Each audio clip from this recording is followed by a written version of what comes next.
Hello friends, how are you? I hope आप सब अच्छे होंगे, खुश होंगे और अपनी पढ़ाई आप बहुत अच्छे से कर रहे होंगे।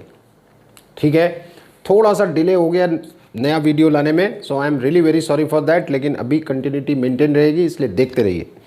विदाउट वेस्टिंग टाइम आज का टॉपिक शुरू करते हैं। Newton's laws of motion. Important topic है, बहुत जगह काम आएगा 12th क्लास में, और आगे भी जितना आप फिजिक्स पढ़ेंगे ये टॉपिक बहुत काम आने वाला है। हालांकि फिजिक्स तो हमेशा हर टॉपिक ही इंपॉर्टेंट है, बट तो न्यूटन्स लॉज ऑफ मोशन, तो मोशन से ही शुरू करते हैं। आपने पहला चैप्टर पढ़ा था काइनेमेटिक्स। फिजिक्स में दो ब्रांच होती हैं, काइनेमेटिक्स एंड डायनेमिक्स। जो पहला चैप्टर आपने स्ट्रेट लाइन मोशन पढ़ा था वो काइनेमेटिक्स की कैटेगरी में था। तो काइनेमेटिक्स में क्या है? काइनेमेटिक्स में हम किसी बॉडी के मोशन को डिस्कस करते हैं या मोशन से रिलेटेड कुछ टर्म्स को डिस्कस करते हैं, जैसे कि बॉडी का डिस्प्लेसमेंट कितना हुआ, इसकी पोजीशन कितना चेंज हुई, इसकी स्पीड में क्या चेंज हुआ, ये कितना एक्सेलरेट हुई, ये सारी बातें। लेकिन इनके साथ हम कॉज को डिस्कस नहीं करते कि किसी बॉडी की स्पीड अगर इंक्रीज हो रही है तो क्यों हो रही है ना? या किसी बॉडी पे हमने फोर्स लगाया तो उसमें कितना एक्सेलरेशन आया, कम आया कि ज़्यादा आया, क्यों आया, इस कॉज को आप डिस्कस नहीं करते काइनेमेटिक्स में। लेकिन ये जो दूसरी ब्रांच है डायनेमिक्स, ये भी मोशन से रिलेटेड है, इसमें भी आप मोशन को डिस्कस करते हैं, लेकिन यहाँ पर आप मोशन के कॉज को डिस्कस करते हैं। इनफैक्ट चेंज इन मोशन के कॉज को डिस्कस करते हैं कि बॉडी के मोशन में अगर किसी तरह का चेंज हो रहा है, अगर उसकी पोजीशन चेंज हो रही है तो क्यों हो रही है, अगर उसकी स्पीड बढ़ रही है या कम हो रही है तो क्यों हो रही है, उसके मोशन का डायरेक्शन अगर बदल रहा है तो क्यों बदल रहा है। इस कॉज को जब आप डिस्कस करते हैं तो उस ब्रांच को आप कहते हैं डायनेमिक्स। तो इस चैप्टर में बेसिकली हमें डायनेमिक्स पढ़नी है, यानी कॉज ऑफ मोशन को या cause in the change in motion को डिस्कस करना है। And that cause in the change in motion is what you call force. ठीक है, दो बॉडीज जब आपस में इंटरेक्ट करती हैं तो एक दूसरे पे फोर्स लगाती हैं। ठीक है, interaction between the two bodies is also called the force. अब उस फोर्स का क्या इफेक्ट होगा यही हमें डिस्कस करना है। तो फोर्स को अगर हम थोड़ा सा डिटेल में बात करें, क्योंकि यही है असली पूरे चैप्टर में, कितने तरह के फोर्सेस लगेंगे, किस सिचुएशन में कौन सा फोर्स लगेगा, उस फोर्स का डायरेक्शन क्या होगा, ये सारी बातें अगर आपको मालूम है तो फिर इस चैप्टर में प्रॉब्लम सॉल्व करने में आपको बहुत आसानी होने वाली है। तो पहले मैं वही कंसेप्ट आपका क्लियर करने की कोशिश करता हूँ।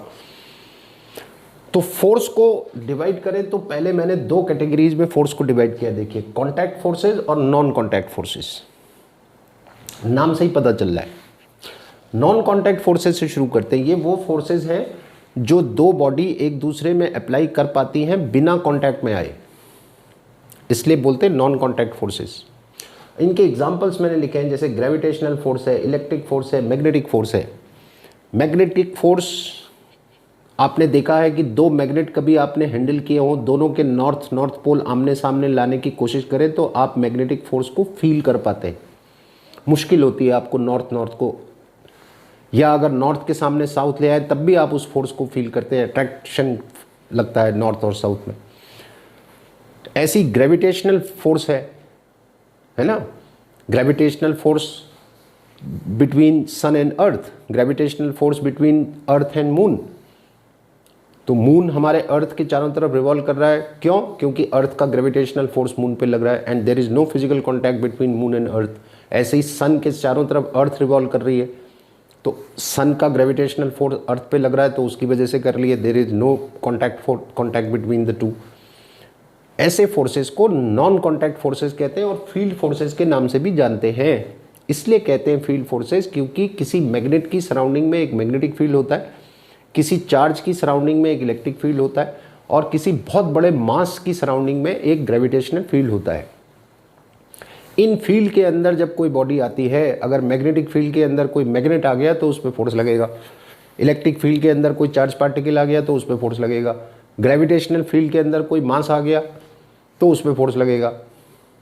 जैसे हम पे अर्थ का ग्रेविटेशनल फोर्स लगता है, जिसको हम क्या कहते हैं, वेट।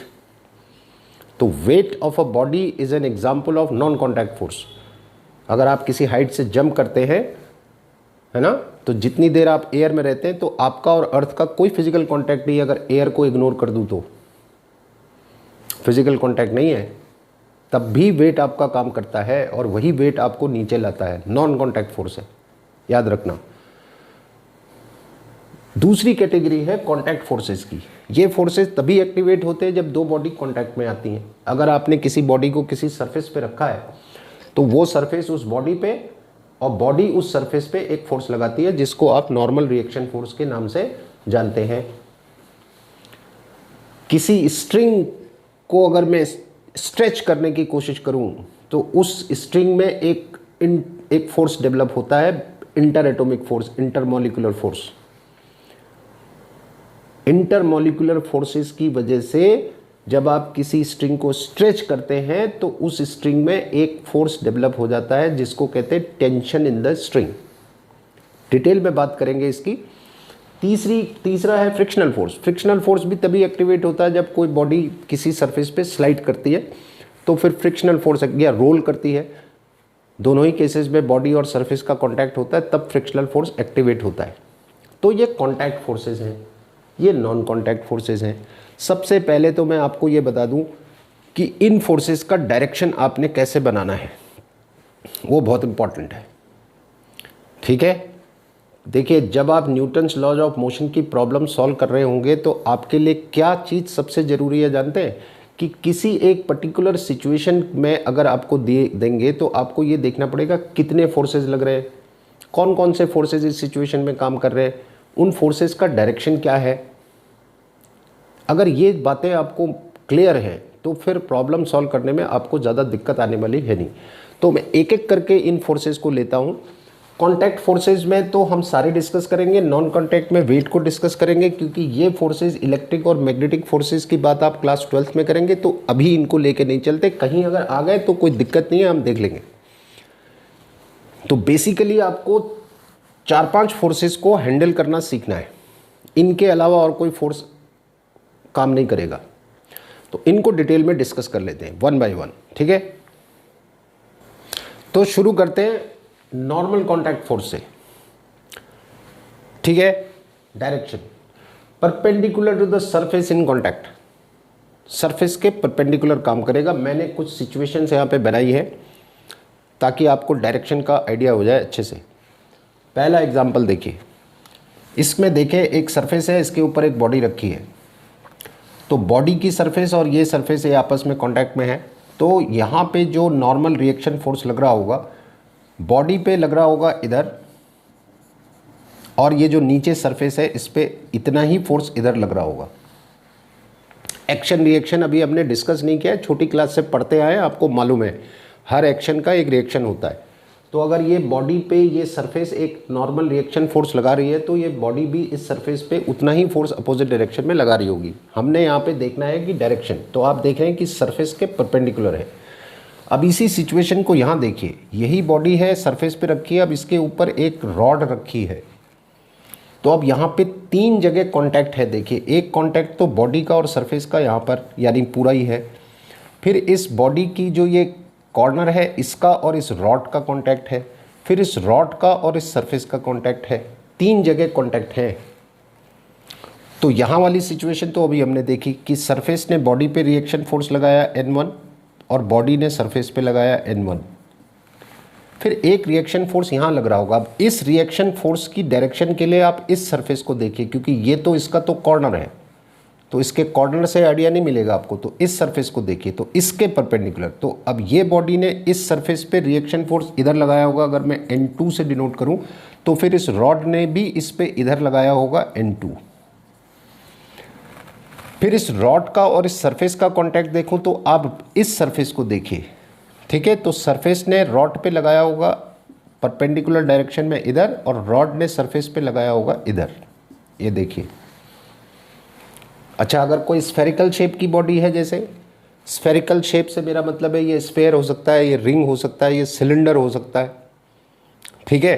तो देखिए यहाँ कितने कांटेक्ट बन रहे हैं, एक कांटेक्ट यहाँ बन रहा है, एक कांटेक्ट यहाँ बन रहा है, एक कांटेक्ट यहाँ बन रहा है, एक कांटेक्ट यहाँ बन रहा है। इन सारे कांटेक्ट पॉइंट पे नॉर्मल रिएक्शन फोर्स लग रहा होगा। अब अगर इस कांटेक्ट की बात करूँ ये वाले, तो आप ये वाली सरफेस देख लीजिए, तो ये सरफेस इस स्फेयर पे नॉर्मल रिएक्शन फोर्स इधर लगा रही होगी। यहाँ पर एक बात मैं आपको और बताऊंगा, ध्यान रखिएगा, ये इसको N1, अब स्फेयर भी इस सरफेस पे नॉर्मल रिएक्शन इधर लगा रही होगी। इस वाले को देखें तो स्फेयर ने सरफेस पे लगाया इस सरफेस पे इधर, और इस सरफेस ने स्फेयर पे लगाया इधर। यहाँ देखें तो रॉड की सरफेस देख लीजिए आप, तो रॉड की सरफेस के परपेंडिकुलर रिएक्शन फोर्स इधर लग रहा होगा जो स्फेयर ने इस पे लगाया होगा, और रॉड ने स्फेयर में इधर को लगाया होगा N3। रॉड का और इस सरफेस की बात तो अभी हमने पहले भी की थी, तो इस सरफेस के हिसाब से परपेंडिकुलर डायरेक्शन देख लूँगा। तो सरफेस पे रॉड ने लगाया होगा इधर, मान लो N4, और सरफेस ने रॉड पे लगाया होगा इधर N4। ये इसमें रिएक्शन फोर्सेस काम कर रहे हैं, नॉर्मल रिएक्शन फोर्सेस।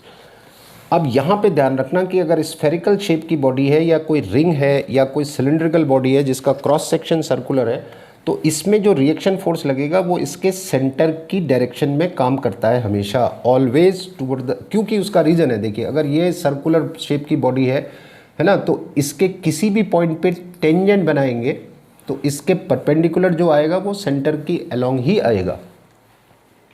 ये तो पता ही है आपको कि टेंजेंट और जो रेडियस होता है वो परपेंडिकुलर होते हैं। तो क्योंकि रिएक्शन फोर्स सरफेस के परपेंडिकुलर लगता है, अब जैसे ये पॉइंट है तो यहाँ पर अगर मैं स्फेयर की सरफेस देखूँ तो ऐसे टेंजेंट बनाऊंगा तो इसके परपेंडिकुलर इधर लगेगा, तो ये सेंटर की तरफ ही आएगा।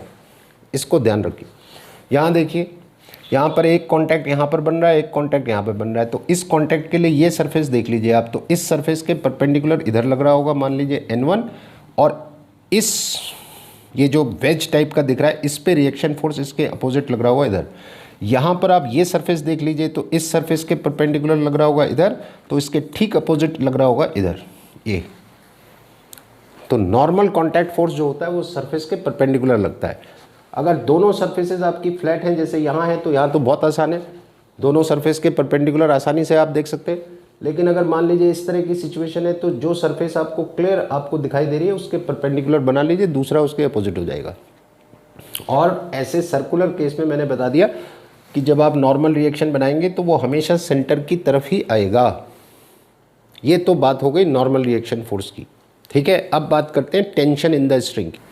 तो टेंशन इन द स्ट्रिंग में पहले मैं आपको बता दूं कि ये टेंशन डेवलप कैसे होता है, हल्का सा आइडिया दे देता हूँ, ठीक है। देखो ये स्ट्रिंग है और आप जानते हैं हर चीज़ एटम्स या मॉलिक्यूल से मिलकर बनती है, तो ये डेफिनेटली ये स्ट्रिंग भी एटम्स या मॉलिक्यूल से मिलकर बनी होगी।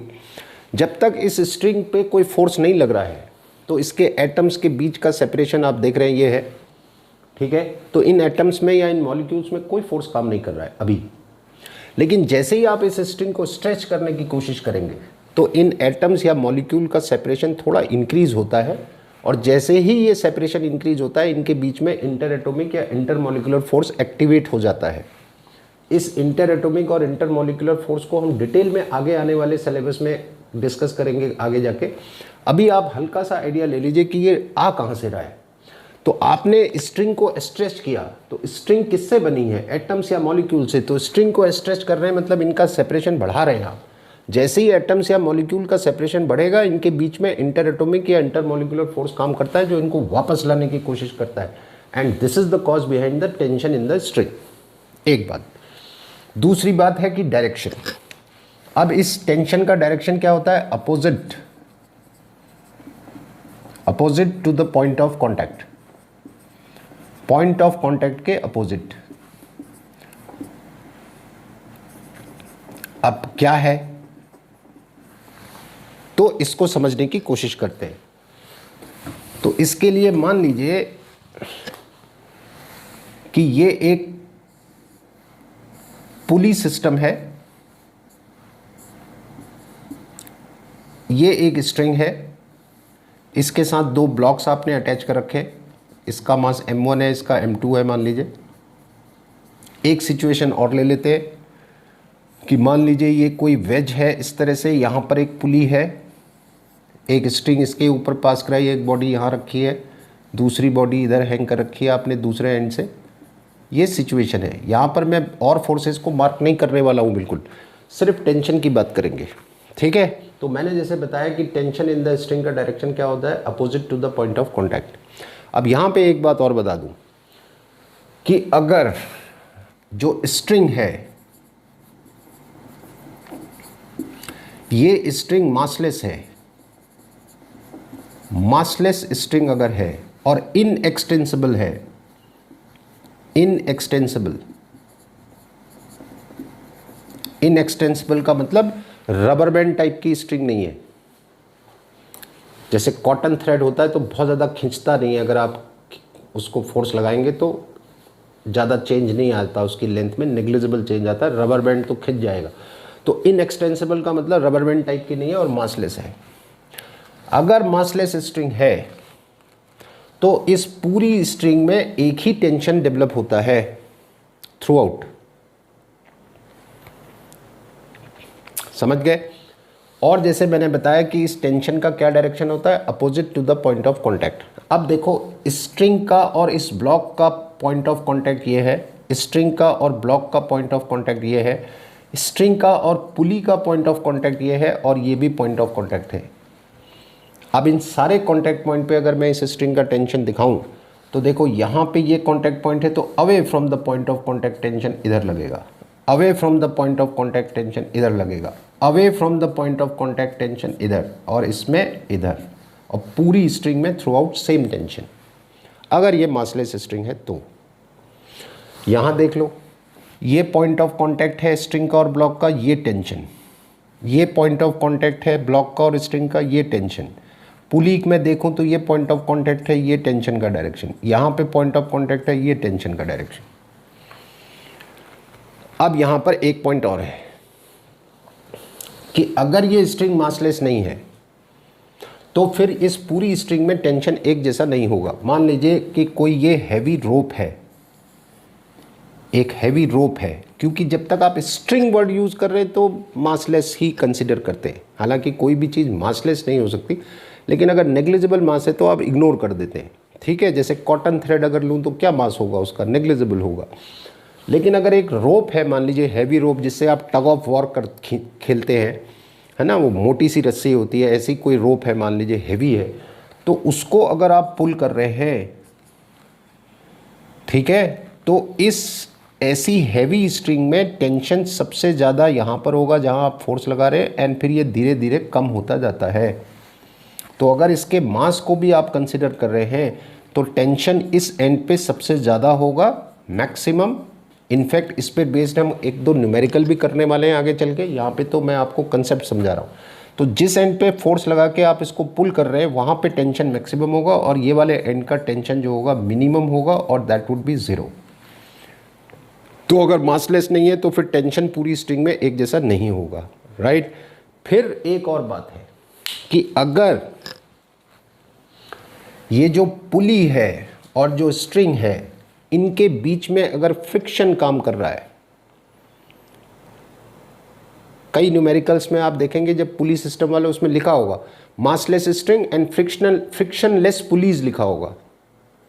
लेकिन अगर पुली में और स्ट्रिंग के बीच में फ्रिक्शन है तो फिर ये टेंशन एक जैसा नहीं होगा, ये ध्यान रखें आप। फिर ये टेंशन एक जैसा नहीं होगा, तो उस सिचुएशन को भी हैंडल कर लेते हैं। ठीक है, तो देखो एक सिचुएशन ये है, ठीक है, इसमें क्या है कि स्ट्रिंग तो मासलेस है, लेकिन स्ट्रिंग और पुली के बीच में एक फ्रिक्शन है, यानी यहाँ पे फ्रिक्शन काम कर रहा है।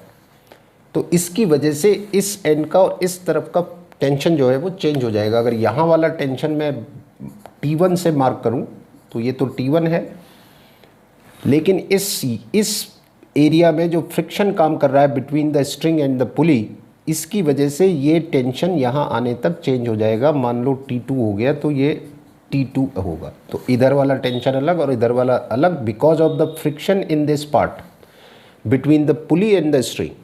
फिर एक सिचुएशन ये भी हो सकती है कि स्ट्रिंग भी मासलेस नहीं है, पुली भी मासलेस नहीं है, फ्रिक्शन भी है, सभी कुछ है। तो फिर क्या होगा कि ये वाला टेंशन अलग, ये वाला टेंशन अलग, ये वाला टेंशन अलग, और ये वाला टेंशन अलग। तो इतनी सिचुएशंस हो गई। तो टेंशन इन द स्ट्रिंग जब बात करेंगे तो एक तो डायरेक्शन का ध्यान रखना है, opposite to the point of contact. I hope इसमें तो कोई कंफ्यूजन नहीं है। फिर 3 केसेस बन रहे हैं। पहला केस क्या बन रहा है कि स्ट्रिंग और पुली दोनों मासलेस हैं और फ्रिक्शन भी नहीं है कहीं, तब तो पूरी स्ट्रिंग का टेंशन एक जैसा होगा। दूसरी सिचुएशन ये है कि मासलेस तो है स्ट्रिंग लेकिन फ्रिक्शन है, तो फिर इधर और इधर का टेंशन अलग हो जाएगा। इस पूरे पार्ट का टेंशन सेम है, इस पूरे पार्ट का सेम है, लेकिन फ्रिक्शन की वजह से इधर वाला और इधर वाला टेंशन अलग अलग है। अब अगर तीसरा केस है कि मासलेस भी नहीं है स्ट्रिंग, पुली भी मासलेस नहीं है, फ्रिक्शन भी है, तो फिर ये टेंशन अलग, ये टेंशन अलग, ये टेंशन अलग और ये टेंशन अलग। ये जो टेंशन में डिफरेंस आया वो स्ट्रिंग के मास की वजह से आया, ये वाला टेंशन का डिफरेंस भी स्ट्रिंग के मास की वजह से आया, लेकिन ये वाला डिफरेंस जो आया ये फ्रिक्शन की वजह से आ गया।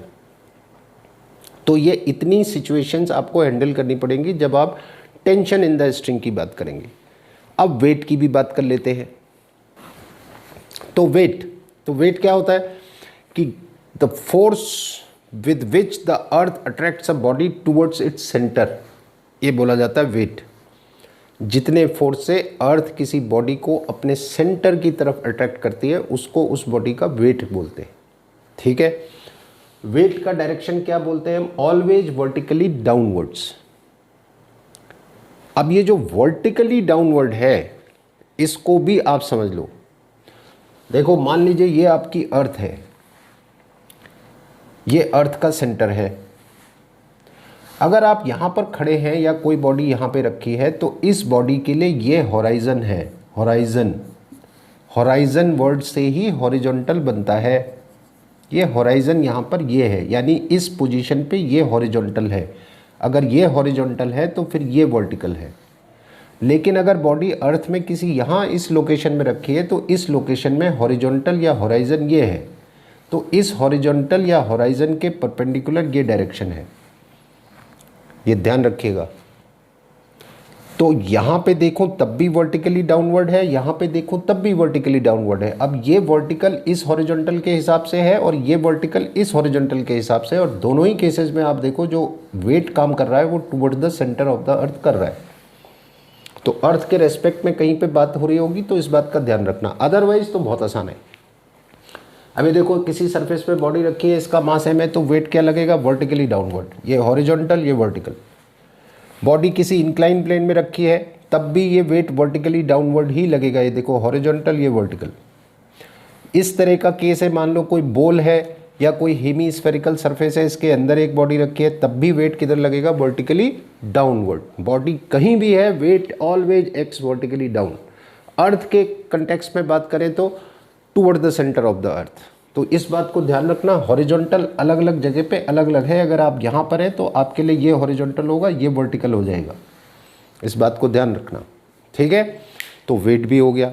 अब फ्रिक्शन की बात कर लेते हैं। देखो फ्रिक्शनल फोर्स, तो फ्रिक्शनल फोर्स का फॉर्मूला होता है म्यू इंटू आर। अब ये फॉर्मूला कहाँ से आया, इस फॉर्मूले की डिटेल में अलग से डिस्कस करूँगा। Frictional force as a topic में अलग से डिस्कस करूँगा, थोड़ा लंबा डिस्कशन है यहाँ पे, क्योंकि मैं आपको फोर्सेस की डायरेक्शन समझा रहा हूँ, इसलिए मैं उस डिस्कशन की उस डिटेल में नहीं जा रहा हूँ। मैं सिंपली आपको बता रहा हूँ फ्रिक्शनल फोर्स का डायरेक्शन आपको कैसे बनाना है, ठीक है। पहली बात आप ये ज़रूर ध्यान रखना कि अगर कोई बॉडी किसी सरफेस पे रखी है, सिर्फ रखी है और रेस्ट पे है, तो फ्रिक्शनल फोर्स एक्टिवेट नहीं होता है, पहली बात।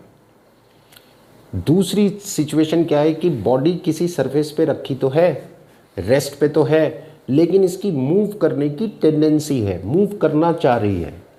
दो अलग अलग सिचुएशन है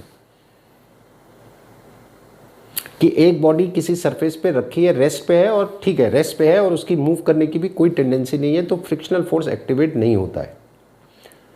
लेकिन अगर बॉडी किसी सरफेस पे रखी है, मान लीजिए कोई हैवी एल्मीरा है आपके घर में, हैवी एल्मीरा, वो एल्मीरा आपने रूम में रखी हुई है, ठीक है, तो कोई फ्रिक्शन काम, लेकिन जैसे ही आप उस एल्मीरा को पुश करने की कोशिश करें, भले आप उसको पुश ना कर पाएँ, आप उसकी पोजीशन चेंज ना कर पाएँ, तो फोर्स तो लगा ही रहे हैं आप उस पर, लेकिन इतना ज़्यादा फोर्स नहीं लगा रहे हैं कि एल्मीरा को आप डिस्प्लेस कर पाए। लेकिन उस एल्मीरा पे जैसे ही आपने फोर्स लगाना शुरू किया तो उस एल्मीरा की मूव करने की टेंडेंसी उसके पास आ गई। इस बात को ध्यान रखना। तो रेस्ट पे है लेकिन मूव करने की टेंडेंसी है, तो फ्रिक्शनल फोर्स एक्टिवेट हो जाता है। इस बात को ध्यान रखिए, और हमेशा रिलेटिव मोशन के अपोजिट लगता है। अब जैसे इस केस में मैं देखूं, अगर इस ब्लॉक को मैंने इस सरफेस के ऊपर रखा है, अगर इस ब्लॉक की इस डायरेक्शन में मूव करने की टेंडेंसी है, टेंडेंसी अगर है, भले मूव ना कर रहा हो लेकिन मूव करने की टेंडेंसी है, तो ये सरफेस इस ब्लॉक पे फ्रिक्शनल फोर्स इधर लगाएगी। And again because of the action reaction law, अगर ये सरफेस इस ब्लॉक पे फ्रिक्शन इधर लगा रही है तो ब्लॉक भी इस सरफेस पे फ्रिक्शन अपोजिट डायरेक्शन पे लगाएगा।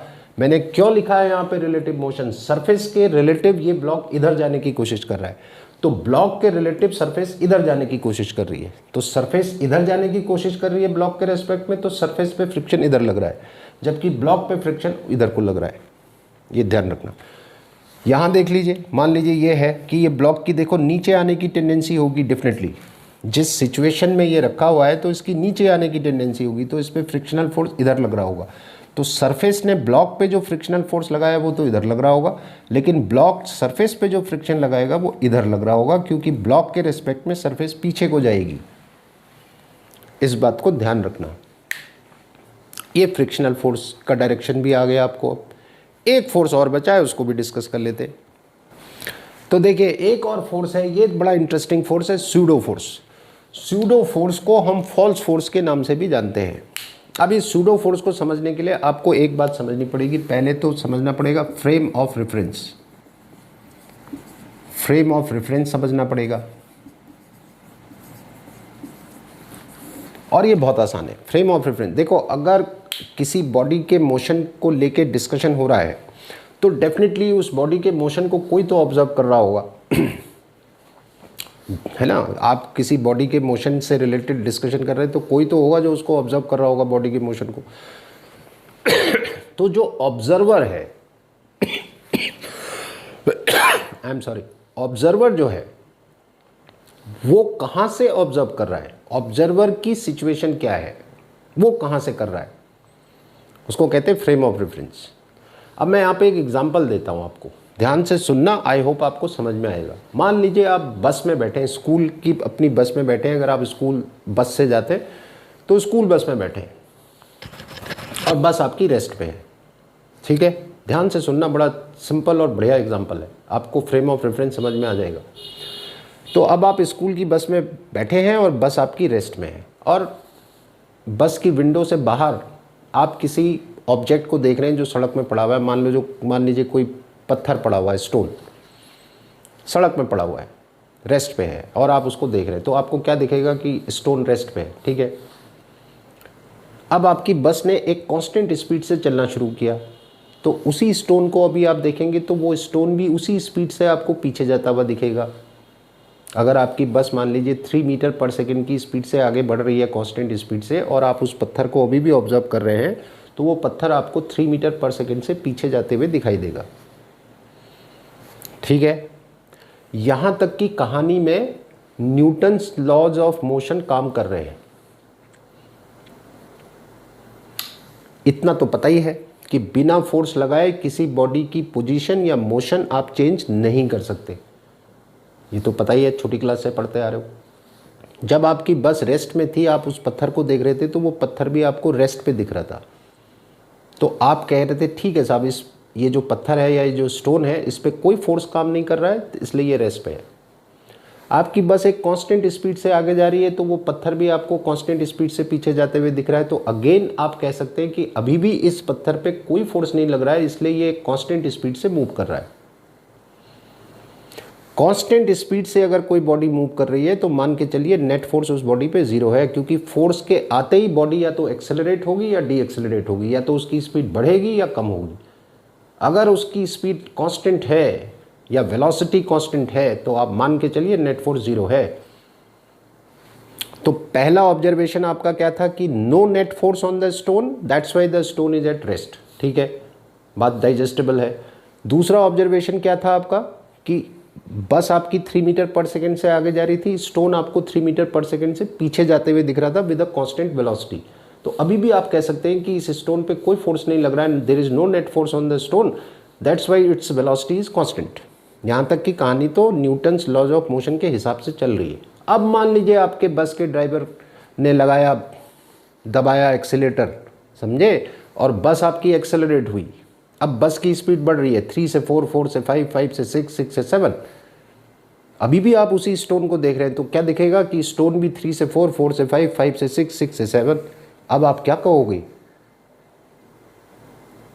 कि बिना फोर्स के स्पीड बढ़ रही है? नहीं, आपको कहना पड़ेगा कि यार कोई फोर्स लग रहा होगा इस स्टोन पे पक्का, मुझे नहीं दिख रहा है वो अलग बात है, लेकिन लग रहा होगा, क्योंकि बिना फोर्स के तो स्पीड बढ़ नहीं सकती। कौन सा फोर्स है? सूडो फोर्स, फॉल्स फोर्स है, आपको लग रहा है ऐसा। और देखिए, आप ही पहले भी देख रहे थे उसको, अभी भी आप ही देख रहे हो, लेकिन आपका फ्रेम ऑफ रेफरेंस बदल गया। पहले आप उसी बस में बैठे थे, बस रेस्ट में थी, फिर बस आपकी कांस्टेंट स्पीड पे चल रही थी, तब तक तो कहानी सही चल रही थी, लेकिन जैसे ही बस एक्सेलरेट हुई आपके ऑब्जर्वेशन में डिफरेंस आ गया, यानी न्यूटन का लॉ अब अप्लाई नहीं हो पा रहा था, आपको एज्यूम करना पड़ा कि कोई फोर्स लग रहा होगा। तो फ्रेम ऑफ रेफरेंस का मतलब यह है कि ऑब्जर्वर कहाँ से देख रहा है। और फ्रेम ऑफ रेफरेंस की दो कैटेगरी है। एक कैटेगरी है inertial frame of reference, inertial, और दूसरा है नॉन इनर्शियल।